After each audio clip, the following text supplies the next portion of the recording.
Very nice strategy here by Hwasin. Good strategical move. And FrOzean at this point pushing out, trying to make a little contain outside of his base. And FrOzean's also getting an expansion at the right position, at the 4 o'clock position. Pretty nice move there, because if he's able to hold that and it's not spouted there, if it's not scouted by Hwasin, he'll really possibly be able to get back in this game. I was trying to say scouted and spotted at the same time, so I got spouted. But you can see Hwasin looks like he's going to be going to expand again at the 12 o'clock position. And Wraith's coming in here, not going to be able to do too much damage. So FrOzean's really going to have to, he's going to have to wait for a miracle if he wants to get back in this game. There's not too much he can do at this point.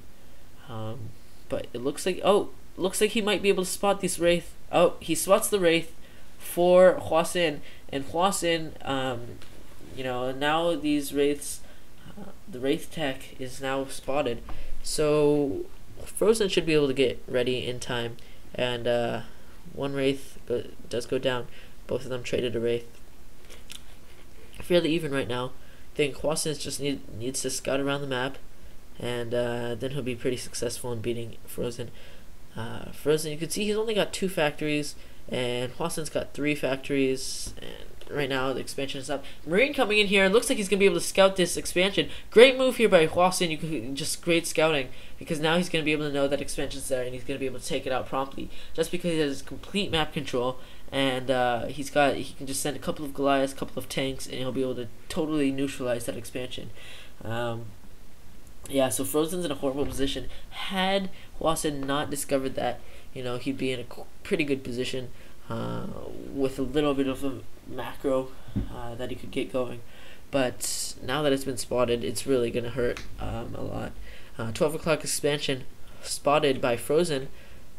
Hwasin should have built that on the ramp just because it'd be a little bit easier to defend, but it really doesn't matter too much. And Wraiths coming in here are going to damage these tanks.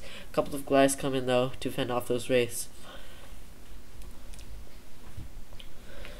Most Terran versus Terrans are decided in the first 10 minutes of the game, and so far it's pretty much leaning towards Hwasin. If you haven't noticed yet, it's fairly favored for Hwasin at this point, and it's really at this point Hwasin's got total map control. You can see at this point he's just shooting up the cliff, gonna start damaging these factories, slowing down the production, and it's gonna hurt for FrOzean, because FrOzean really can't do much. He can't do anything about it actually, and I'm not sure if he's gonna be able to lose. If he's gonna lose this factory, but a couple of Goliaths there should be able to cover the factory. At this point, Hwasin can just continue putting on the pressure. 4 tanks going up to the 12 o'clock position. I don't think the 12 o'clock position does not have any defense at all. So this is actually going to be quite useful. He's going to be able to do some damage to that 12 o'clock position. Maybe kill all the SCVs. Maybe do a little bit more. I think he should. He's going to start shooting on these SCVs, and as this happens, Hwasin's getting closer and closer to the edge of the cliff, and now he's going to be able to hit another pair of factories. So, very dangerous situation. 2 more Goliaths coming in for Hwasin. Very nice here. He knows these tanks are no longer defending that expansion, so he's going to be able to take out that expansion again.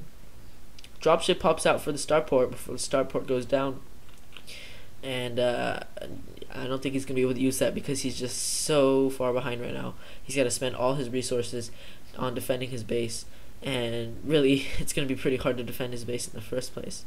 The factory does not go down, but doesn't really matter too much anyways, because he's taken so much damage already from these units. 4 tanks coming back to save this expansion over here, and Hwasin just doing a great job neutralizing this expansion, forcing FrOzean to not get a macro advantage, and at the same time he's expanding at 12 o'clock.